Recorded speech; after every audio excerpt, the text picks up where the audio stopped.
Thank you very much, Dinesh. We'll take up important questions at the end, and I would request you to stay till the last so that we can take up the questions. Before we go on to Ethic IOL, let us spend just 1 or 2 more minutes on the decision-making tree for a refractive surgery. So what does this exactly mean? The decision-making tree of a refractive surgery. So we have these branches, and if the age is between 20 and 50, and if it is greater than 12 diopters or greater than 4 diopters of error, then with AC depth of greater than 3 millimeters or less than 3 millimeters, we have different decisions. So if it is greater than 3 millimeters, it is ICL. However, on the decision making, it can be up to 2.8 or beyond, but less than 2.8 is not what is recommended for ICL. And if there is a little bit of more refractive error that has to be corrected, that can be corrected through myoptics, coupling ICL or IOL with laser. However, if the AC depth is less than 3, then the option is LASIK with undercorrection, if the patient accepts it, of course. If the age of the patient is greater than 50, then refractive lens exchange is an option. On the other side, if you have a suspicious topography, high elevation, and expected decay after surgery greater than 49 or 34, and age between 20 and 50, and with a dioptric error, or in the other branches, in the dry eye, then ICL is an option. With a good pachymetry, again in that same bracket of -12 to +4, no keratoconus, LASIK is of course the first option. However, there are certain options in which the patient has got done ICL to the other eye. So the patient's preference can also be sought, whether you want to do ICL in one eye and LASIK in the other, or both eyes ICL. And if of course there is keratogenic features, then corneal cross-linking, and then later maybe, if such a decision can be accepted, then ICL.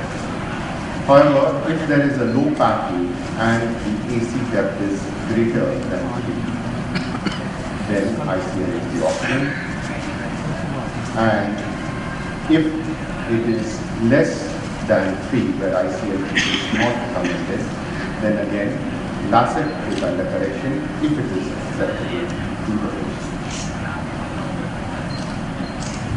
Now we have jumped the sequence a little to accommodate our speakers who have different commitments to different calls, and I'm going to show you through a small video the correct way to do an ICL.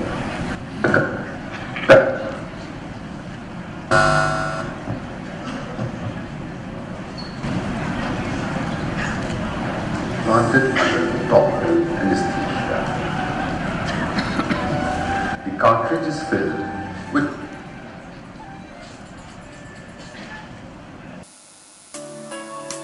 to do an ICL the correct way. After proper preoperative evaluation and counseling, the Vision ICL is implanted under topical anesthesia. The cartridge is filled with methyl cellulose and BSS from the tip to the base.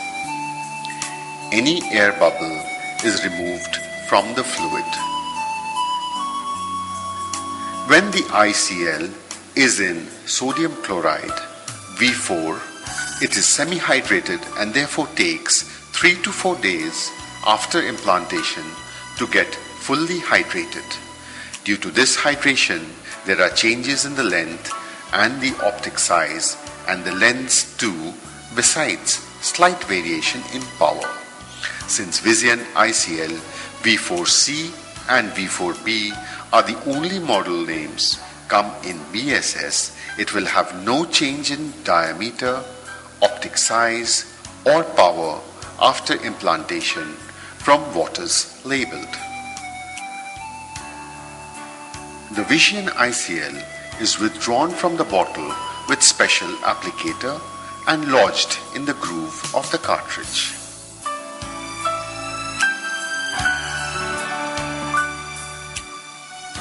The special ICL forceps is introduced from the tip and grasps the half-folded ICL at the base of the injector.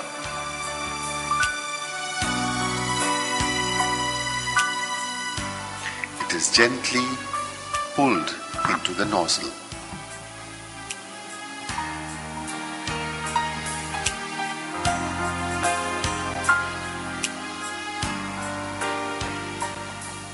The applicator is clipped into the injector. The base of the cartridge is inserted into the injector and locked in place. Two side port openings are made and methyl cellulose is injected into the anterior chamber. The amount of methyl cellulose should be such that it should not overfill the anterior chamber. The stream of methyl cellulose should just merge with each other during the injection.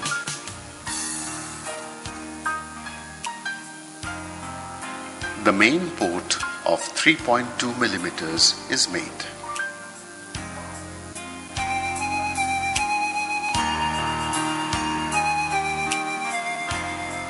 The injector tip is placed in the tunnel and gradually the Vision ICL is injected into the AC.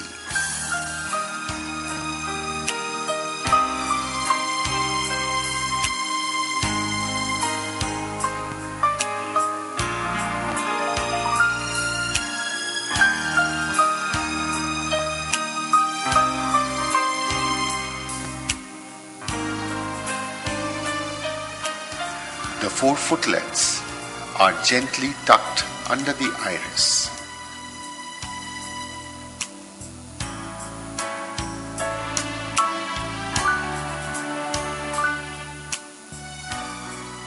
The pupil is constricted and the incision sides are hydrated. For the V4C Vision ICL, no peripheral iridectomy is required.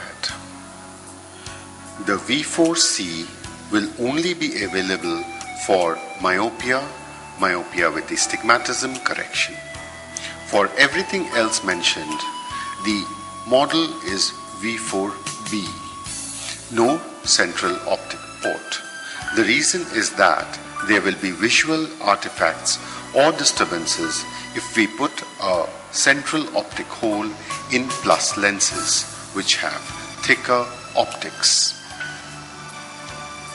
The perioptic ports are full length and 360 micron in each diameter. The ones on the foot plates are also full length but much smaller in size. The purpose is better fluid circulation around the crystalline lens and assist in visco removal. But these alone do not suffice the need not to have PIs. Therefore, PIs are required in a V4B model. During surgery, these ports can be utilized for faster visco removal by getting your IA probe near them. Please note the new toric markings on the lens body half extending into the optic region. Now, during patient follow-up, there is no need to dilate the eye to assess lens orientation in torics.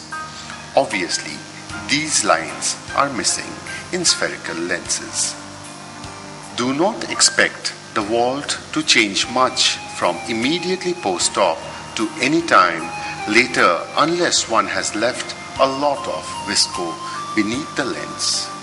At follow-up, only in case of V4C, one might get a feeling on the slit lamp that the central optic port is slightly temporally shifted and therefore possibly a decentered lens. This is not true. Pupils are usually nasally decentered and therefore will give the impression that the port is more shifted to the other side. One would get this feeling very often. Please be mindful.